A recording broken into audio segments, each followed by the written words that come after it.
Hello students, good morning. कैसे आप लोग? आज हम आपका ज्योग्राफी का टॉप 100 क्वेश्चन लेके आए हैं। आप लोग जल्दी से इसको एग्ज़ाम में जाने से पहले देख लें। क्लास 12 ज्योग्राफी भूगोल का महत्वपूर्ण प्रश्न, ताकि आपका जो है ऑब्जेक्टिव में 25 में 25 सही हो जाए। ठीक है, चलिए शुरू करते हैं। पहला क्वेश्चन, संभववाद की अवधारणा में किस घटक को ज़्यादा महत्वपूर्ण माना जाता है? तो संभववाद जो है इसमें हम लोग मानवीय घटक को ज़्यादा महत्वपूर्ण मानते हैं। और आपको पता होगा संभववाद के जनक किसने थे या संभववाद की अवधारणा किसने दी थी? तो इसका नाम क्या होगा? आपको पता होगा, विडाल डी ला ब्लास। ये है संभववाद का जनक। संभववाद का जनक कौन है? विडाल डी ला ब्लास। चलो आगे देखते हैं। मेगानगर की जनसंख्या होती है। मेगानगर मतलब क्या होता है? जो बहुत बड़े शहर होता है उसको बोलते हैं मेगानगर। इसकी जनसंख्या लगभग 50 लाख से अधिक होती है। और ये याद रखिए, 10 लाख जनसंख्या वाले को मिलियन सिटी बोलते हैं। मिलियन सिटी, जिसकी जनसंख्या 10 लाख से अधिक है उसको बोलते हैं मिलियन सिटी। याद रखिएगा, मिलियन और मेगा। समझ गए? आगे चलते हैं। विश्व में सर्वाधिक जनसंख्या है। आपको पता होगा विश्व में सबसे अधिक जनसंख्या जो है मैदानी क्षेत्र में निवास करती है। भारतीय जनगणना इतिहास में किस वर्ष को ग्रेट डिवाइन की संज्ञा दी गई है? तो इसे बोला गया है, बहुत इंपॉर्टेंट है, 1921। और आपको पता होगा भारत में प्रथम जनगणना पूर्ण 1881 में हुई थी। और स्वतंत्रता के बाद प्रथम जनगणना जो है 1951 में हुई थी। भारत में प्रत्येक 10 वर्ष में जनगणना होती है। 1872 में पहला प्रयास किया गया, लेकिन ये पूर्ण नहीं था। मानव विकास की अवधारणा निम्न में से किस विद्वान की देन है? बहुत इंपॉर्टेंट है ये। तो डॉक्टर महबूब अल हक, और ये जो है पाकिस्तान का था, याद रखिएगा। निम्न में से किस कृषि प्रकार का विकास यूरोपीय औपनिवेशिक समूह द्वारा किया गया? तो ये होगा आपका रोपण कृषि। यूरोपीय औपनिवेशिक समूह मतलब जो गुलाम बनाता है कोई भी देश को। हॉर्टिकल्चर किसके उत्पादन के लिए संबंधित है? तो ये है आपका फल और सब्जी के उत्पादन से। अगला, निम्न में से रोपण कृषि नहीं है। इंपॉर्टेंट है ये, कौन है कौन नहीं है? देखिए, कॉफ़ी है, गन्ना है, रबड़ है। गेहूँ रोपण कृषि नहीं है। गेहूँ चावल जो है खाद्यान्न फसल है, जीवन निर्वाह कृषि है। निम्न में से कौन एक अर्थव्यवस्था में उत्पादन का स्वामित्व व्यक्तिगत होता है? इसको बोलते हैं पूंजीवादी अर्थव्यवस्था। और समाजवादी होता है, ये सरकारी मिश्रित दोनों होता है। भारत की अर्थव्यवस्था मिश्रित है, आपको पता होगा। जापान का, देखिए अगला क्वेश्चन, जापान का डेट्राइट किसे कहा जाता है? तो ये किसे कहा जाता है? नगोया को। और डेट्राइट क्या है? यहाँ पे कार बनता है, कार उद्योग के लिए प्रसिद्ध है ये शहर। ये अमेरिका में है, याद रखिएगा। समझ गए? अगला, नई औद्योगिक नीति जिसे कि एलपीजी नीति कहा गया, ये कब चला? 1991 में। कब चला? 1991 में। इसे एलपीजी नीति भी बोलते हैं। उदारीकरण, निजीकरण, वैश्वीकरण। एक विकसित अर्थव्यवस्था में जनसंख्या का बड़ा अनुपात किस पर निर्भर करता है? तो ये निर्भर करता है तृतीयक क्षेत्रक पर। विकसित अर्थव्यवस्था में कील नहर कहाँ पे स्थित है? बहुत इंपॉर्टेंट क्वेश्चन। तो ये प्रमुख व्यापारिक केंद्र वाला नगर है। व्यापारिक कील नहर जो है, इससे व्यापार होता है ये नहर से। तो जर्मनी में है। तो 13 का आपका 2 बिल्कुल सही। ध्यान से आप लोग एग्जाम के पहले इसको 2-3 बार देख लीजिए, ताकि आपका क्वेश्चन जो है बहुत एग्जाम में मिलेगा। समझ गए? आज एग्जाम है आपका ज्योग्राफी का, तो जल्दी जल्दी देख लीजिए। जल किस प्रकार का संसाधन है? यहाँ पे ऑप्शन में जो दिया है उसके अनुसार जल जो है चक्रीय संसाधन है, क्योंकि बार बार इसका भरण क्षरण होते रहता है। और नवीकरण नहीं है, जैव नहीं है, और नवीकरण भी है। ये ऑप्शन में नहीं दिया है। तो जल जो है नवीकरणीय संसाधन है। आर्द्र कृषि में कितना वर्षा होती है? आर्द्र कृषि मतलब यहाँ पे 75 सेंटीमीटर से अधिक बारिश होती है। अंकलेश्वर खनिज तेल कहाँ स्थित है? अंकलेश्वर खनिज तेल जो है गुजरात में स्थित है। ये विश्व का सबसे व्यस्त समुद्री मार्ग कौन सा है? तो विश्व का सबसे व्यस्त समुद्री मार्ग जो है उत्तरी अटलांटिक समुद्री मार्ग है। बहुत इंपॉर्टेंट। WTO का मुख्यालय कहाँ है? WTO का मुख्यालय जो है जेनेवा स्विट्जरलैंड में है। और WTO की स्थापना जो हुआ था, विश्व व्यापार संगठन इसको बोलते हैं, याद रखिएगा।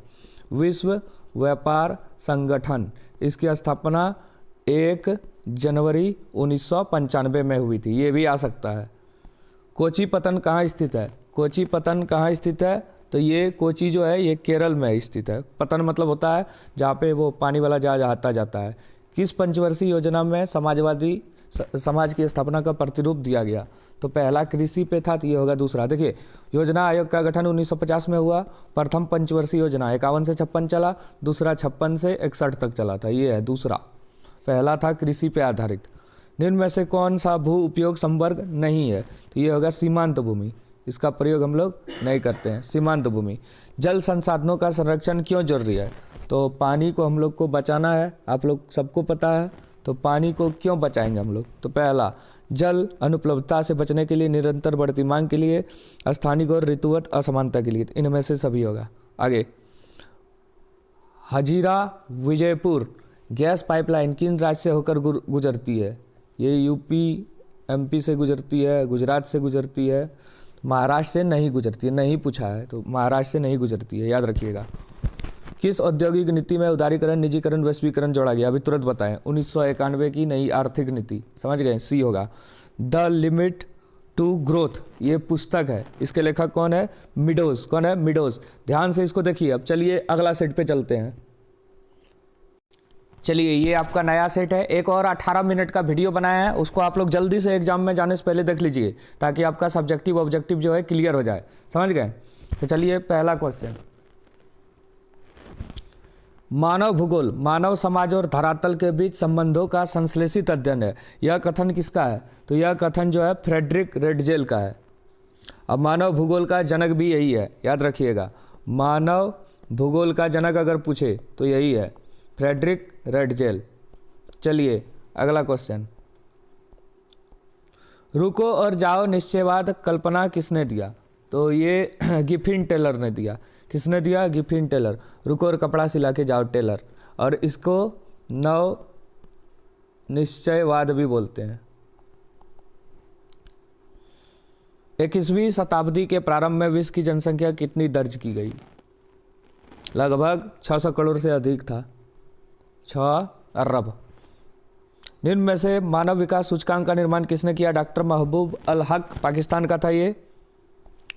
मानव विकास के मुख्य उपागम में किसे सम्मिलित नहीं किया गया? यहाँ पे नहीं पूछा है, तो आय उपागम है, कल्याण उपागम है, न्यूनतम आवश्यकता उपागम है, उत्पादकता उपागम को सम्मिलित नहीं किया गया। अगला, जंग का कटोरा किसे कहा जाता है? बहुत इंपॉर्टेंट, जंग का कटोरा किसे कहा गया? ये पिट्सबर्ग क्षेत्र को, ये यूएसए में है, अमेरिका में। और एक यहाँ पे और क्वेश्चन आ सकता है, भारत का पिट्सबर्ग कौन है? तो भारत का पिट्सबर्ग जो है टाटा है, जमशेदपुर। भारत का पिट्सबर्ग बहुत इंपॉर्टेंट, कौन है? जमशेदपुर। जैसे आपको पता होगा अहमदाबाद में सूती कपड़ा होता है, तो भारत का मैनचेस्टर उसको बोलते हैं अहमदाबाद को, लेकिन मैनचेस्टर कहाँ है? अमेरिका में। उसी तरह सिलिकॉन वैली वो अमेरिका में है, लेकिन भारत का सिलिकॉन शहर किसको बोलते हैं? बेंगलुरु को। ये सब याद रखना है। और कहाँ पे झूम खेती को क्या बोलते हैं, ये आप लोग देख लीजिएगा एक बार। और जो घास है उसका अलग अलग नाम, वेल्ड, साबाना, कहाँ पे क्या नाम है। चलिए 7 नंबर देखते हैं। आयात निर्यात के बीच मूल्य में अंतर को क्या कहते हैं? व्यापार संतुलन। हिमाचल क्षेत्र में स्लेज गाड़ी को खींचने के लिए किन पशुओं की मदद ली जाती है? तो ये किसका मदद ली जाती है? कुत्तों और रेंडियरों का। ये होगा आपका आंसर। ये बर्फ में खींचता है गाड़ी को। इनमें से कौन सा सार्क देश में शामिल नहीं है? देखिए भारत भी है शामिल इसमें, पहले ध्यान से समझिए। सार्क जो है SAARC, इसका गठन हुआ था 1985 में, ढाका बांग्लादेश, समझ गए। इसका मुख्यालय जो है काठमांडू में है, नेपाल में, काठमांडू नेपाल में। सार्क में टोटल 8 देश है, आपको पता होगा। सार्क देश में जो है टोटल 8 देश है। क्या क्या है? तो अफगानिस्तान है, अफगानिस्तान भी है, उसके बाद भूटान है, उसके बाद क्या है? भारत है, उसके बाद क्या है? मालदीव है, उसके बाद क्या है? नेपाल है, उसके बाद क्या है? आपका पाकिस्तान होगा, उसके बाद क्या है? श्रीलंका। सब तो है ही, ये ऑप्शन गलत है, ये ऑप्शन ही गलत है। सब देश शामिल है, को टोटल 8 देश शामिल है। भारत, मालदीव, पाकिस्तान, अफगानिस्तान, भूटान, नेपाल, श्रीलंका, अफगानिस्तान और एक बांग्लादेश है। 8 देश शामिल है सार्क में, समझ गए। ये ऑप्शन गलत है, ये सब याद रखिएगा आप लोग।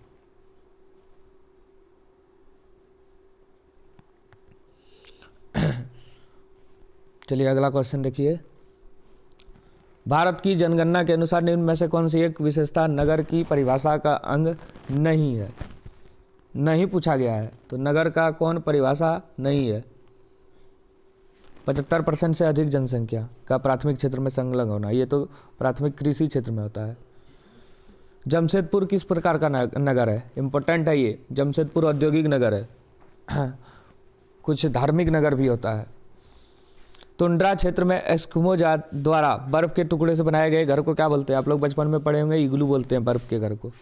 अगला, निम्न में से बस्ती में प्रतिरूप में कौन सा सड़क के किनारे, मतलब कौन सा सड़क प्रतिरूप के किनारे है? ये सड़क है, इसके चारों ओर जो बस्ती पाया जाएगा इसको बोलते हैं रेखी प्रतिरूप। जबकि झील नदी के किनारे, झील के किनारे वृत्ताकार प्रतिरूप। निम्न में से कौन सा सिंचित क्षेत्र में भूमि निम्नीकरण का मुख्य प्रकार है? भूमि निम्नीकरण का मुख्य प्रकार है भूमि लवणता। सामूहिक कृषि को सोवियत संघ में किस नाम से जाना जाता है? तो इसे कोलखहोज कहा जाता है। अगला, जल संसाधनों का संरक्षण क्यों जरूरी है? जल संसाधनों का संरक्षण क्यों जरूरी है? तो जल की कमी के लिए स्थानिक और ऋतुस्राव असमानता, बढ़ती ऋतुवत असमानता, बढ़ती मांग और तेजी से फैले प्रदूषण के लिए, तो उपयुक्त सभी। स्वर्ण कॉलर किसे कहा जाता है? बहुत इंपॉर्टेंट, ये कहा जाता है तृतीयक क्षेत्र में काम करने वाले श्रमिक को। एक लाल कॉलर भी होता है, याद रखिएगा आपको। स्वर्ण कॉलर तृतीयक होगा। वैसे चतुर्थ और पंचम क्रियाकलाप भी आता है इसमें, लेकिन वो ऑप्शन में नहीं दिया है। चलिए, उद्योगों की जननी क्या है? बहुत इंपॉर्टेंट है।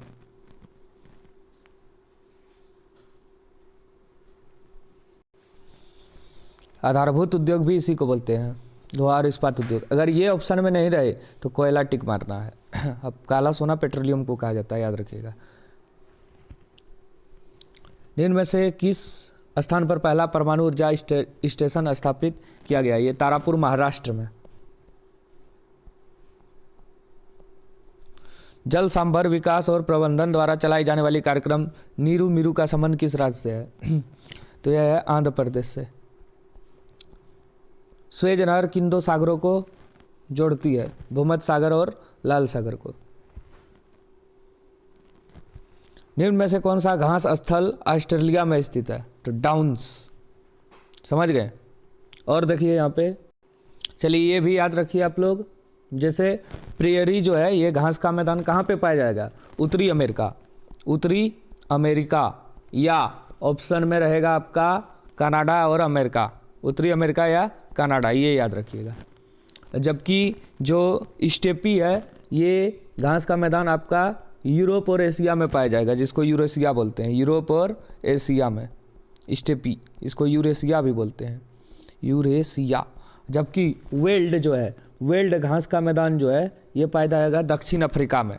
दक्षिण अफ्रीका में घास के मैदान को वेल्ड बोलते हैं, दक्षिण अफ्रीका। हो गया। चलिए अब 2-3 क्वेश्चन हो रहा है। प्रतिकर्ष और अपकर्ष कारण उत्तरदायी है, यह है प्रवास के लिए। प्रतिकर्ष माने जो हमें मजबूर करता है जाने के लिए, अपकर्ष माने जिसके लिए हम लोग जाते हैं। 2011 के जनगणना के अनुसार भारत की कुल जनसंख्या 121 करोड़। डायमंड हर्बल किस नदी पर स्थित है? हुगली नदी, कोलकाता में है। समझ गए? ठीक है, इतना देखिए आप लोग। धन्यवाद और आपका एग्जाम के लिए बेस्ट ऑफ लक।